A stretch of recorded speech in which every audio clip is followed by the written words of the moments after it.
Hi, boys and girls. We are going to be reading chapter 14, which starts on page 104 in your Darkwater Rising book. By mid-morning, sweat crawled all over me, trickling down my scalp and back. The children whined for water, and fear pulled at every face. We couldn't stay in this battered house any longer. Like everyone else, I was thirsty too, but it was the worry that pushed me back outside. I needed to know if my family was safe. The sun had risen in a bright sky like nothing had happened. The stifling odors from mud and death said otherwise. I tried to remember the scent of fresh cut lumber, or clover, or jasmine, or Mama's bread browning in the oven, anything that might cut through the sick air that coated my throat and the back of my tongue. Nothing helped. I avoided looking at the lifeless limbs and faces, the animals that would soon be swelling in the heat, and concentrated on getting my bearings. Not a single street or landmark was visible above the ruin that lay around us. From the Vedder's second-floor window, I'd seen a wide ridge of debris off to the east. It looked to be several stories high, as if a great broom had swept up everything in its path and left it there in a twisted heap. I wondered then how many people had huddled in those shattered houses last night, and now I wondered how many might still be there, twined inside the wreckage. Though the water had receded somewhat, we finally decided that making our way to the beach might be best, where the rubble wasn't quite so high and the salt air sweeter. Farther down, we might see an easier path through the ridge of debris that lay between us and town. We must have been a strange-looking bunch, slowly moving over the muddy gray remains of what was left of so many lives.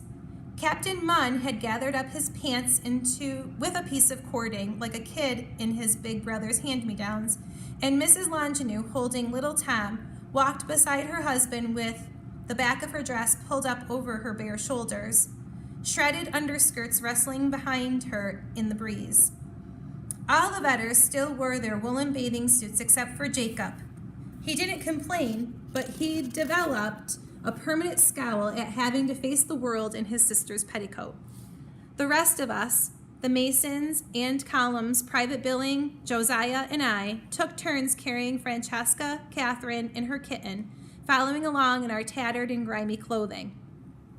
The beach appeared torn and uneven, and we quickly realized that the wet sand we were walking on had once held homes. Pounding waves had eaten away at the island, pulling several hundred feet of shoreline into the Gulf. I remembered St. Mary's Orphanage and the 10 sisters who took care of more than 90 children there. I glanced behind me, hoping to see the 2 large dormitories that housed them all and still standing behind the ruins, but they were gone. When we passed what was left of Fort Crockett, we found several dead soldiers from Battery O who must have been caught in the barracks when they fell. Private Billings laid them out, side by side, to wait for the burial parties that were sure to come. If not for some all-wise providence that directed me to your house last night, he told Mr. Vedder, this would have been me. We carried the smaller kids on our shoulders while we picked our way over piles of splintered wood. Sometimes we sidestepped the deep, water-filled holes washed out by the storm, and sometimes we had no choice but to wade through them, pushing aside dead chickens and dogs, broken toys and furniture. I tried like everything to not look into the eyes of the dead, though I could feel them tugging at me. I didn't want to think about what they had suffered. I didn't want to consider that Mama, Papa, and the kids might have met the same fate. It was too much misery to carry with me. Instead, I fixed my attention on watching my step, and I was doing okay till we came upon a nun from St. Mary's Orphanage. She lay face down, half buried in the muddy beach, her torn black habit billowing above her head in the wind like death's own flag. Mr. Mason dropped to his knees, digging with his hands to free her, and the rest of us men fell around him. We pulled the wet sand away and turned her over, slender fingers gripping cording that had been tied around her waist, but the other end still lay buried. We dug harder and found a small child tethered to her, then another and another. I heard gasps behind us, whispered prayers, and muffled weeping. We laid them out, 10 bodies strung together like pearls at the edge of the sea. I tried to turn away, but I couldn't seem to tear my eyes from the child closest to me. She was small, like Kate. I brushed damp sand from her cheeks and dark lashes and fought hard to choke back the despair knotting in my throat and stinging my eyes. I finally turned to Josiah, who sat with his elbows on his knees, his gritty hands around his head, and I was gratefully lost for a moment in the sight of white sand glistening in his black hair. It didn't seem possible that such simple beauty could exist side by side with the mind-numbing sorrow around us. Mrs. Mason pulled her husband to his feet. "We'll have to leave them," she said. Everyone nodded except for Captain Munn. He slowly turned, squinting at the wreckage, searching. There had been no sign of his wife or her mother, and I could see the longing in his eyes, the questions, the ache of not knowing. I moved closer. "We'll help you watch for them," I whispered. He nodded, ducked his head, and continued picking his way down the debris-strewn beach. I turned my back on the nun and her 9 charges, set Francesca on my shoulders, and followed, wading through ankle-deep muddy water and big holes washed out by the current. Death lay everywhere. I feared that hundreds, maybe thousands of lives might have been taken by the storm. Flies swarmed and buzzards circled high over horses and cows already swelling in the heat, over men and women half buried in mud or tangled in barbed wire and splintered timber. Many lay near naked, rocking back and forth in the surf, their clothing shredded, ripped from their bodies by all the debris. Some still grasped the hands of small children, but I knew better than to look into their eyes. I walked on, my growing numbness a small but welcome barrier to the horror around us, and after a while someone behind me said, "I wonder how the Edwardses came through." Another said, "And the Wrens. They had 5 little ones, you know."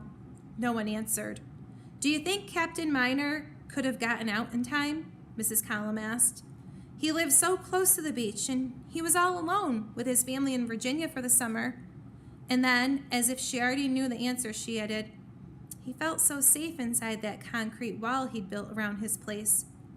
Mrs. Vedder, far ahead, waded into a hole and stepped onto a barrel half concealed by muddy water. She sank up to her chin, floundered, and grasped at something floating nearby. The body of a small colored boy rolled under her arm, and the steadfast strength she'd shown throughout the storm gave way. We hauled her sobbing from the murky water, and she collapsed at our feet, crying, "Charles, oh please, please pull him out." Mr. Vedder, his hands still bandaged, reached for the boy and managed to drag him from the hole before any of us could help. Jacob backed away, a whole new look of despair in his face. "It's Toby," he whispered. Alan nodded. "It's him, all right." I looked closer at the young boy, remembering the way his face had shone when Matt let him throw the fly ball back to Jacob. Had it really been only 4 days ago? We stood there, staring. There was no light in Toby's eyes now. My hand went to the bulge inside my pocket. I hesitated, running my thumb over the stitching, thinking of Matt, but only for a moment. I pulled out the baseball and kneeled beside Toby. Understanding flickered in Jacob's and Alan's faces, but Josiah's eyes were full of questions. I pushed the ball into the boy's stiff fingers and stepped back. When I glanced again at Josiah, I saw tears. No one said a word. One by one, they stumbled on, and Josiah and I followed. I kept a close watch at the ridge of debris off to our left, wondering where 35th Street was. It had to be nearby. We'd been walking for hours. Josiah and I took a guess at the location, and rather than traveling on to look for an easier path, we said our goodbyes. We thanked the Vedders, but couldn't muster enough words to express my true feelings. A nod, a wish for a loved one's safety was all I could manage. I stood for a moment, hesitant to leave the people who had become a lifeline to us, but it was they who finally turned and headed farther down the beach. Josiah and I put the gulf behind us and pushed north toward the mountain that lay between us and our families. The closer we got, the larger it loomed, till we stood at the base of a ridge that rose near 20 feet high. With the wind at our backs, we reached out, groping our way across the twisted wreckage. My feet rested on broken telephone poles and wagon wheels. My hands fell on clothing and veranda railings, and I wondered with each foot we climbed what might lay beneath this rubble. How many souls? Josiah, with his long limbs, moved ahead and disappeared over the top. When I caught up with him, he was standing on the corner of a piano wedged tight in the debris. I stood beside him and tried to get my bearings. The 2-story high ridge was at least 100 feet across at the base and appeared to wrap around the entire heart of the city. The houses and buildings left standing on this side tilted crazily, and many lay tumbled topsy-turvy, kicked over like toy blocks. Farther north, close to the bay, ships sat askew on land and in water, as if they'd been tossed into the air and left to fall. I looked toward 35th Street, which I figured lay just west of us, but I couldn't make out much. I couldn't tell if Uncle Nate's house stood or not. "We needs to go," Josiah said. I turned for a last glance at the beach. From my 20-foot perch, I could see for miles, but I couldn't fathom a guess at how many blocks had been swept clean away. There appeared to be nothing standing south of Avenue N, and beneath my feet, twisted into an endless ridge, lay everything. Thousands of homes, including the 4 we'd been working on, the Midway, the giant bathhouses, even trolleys.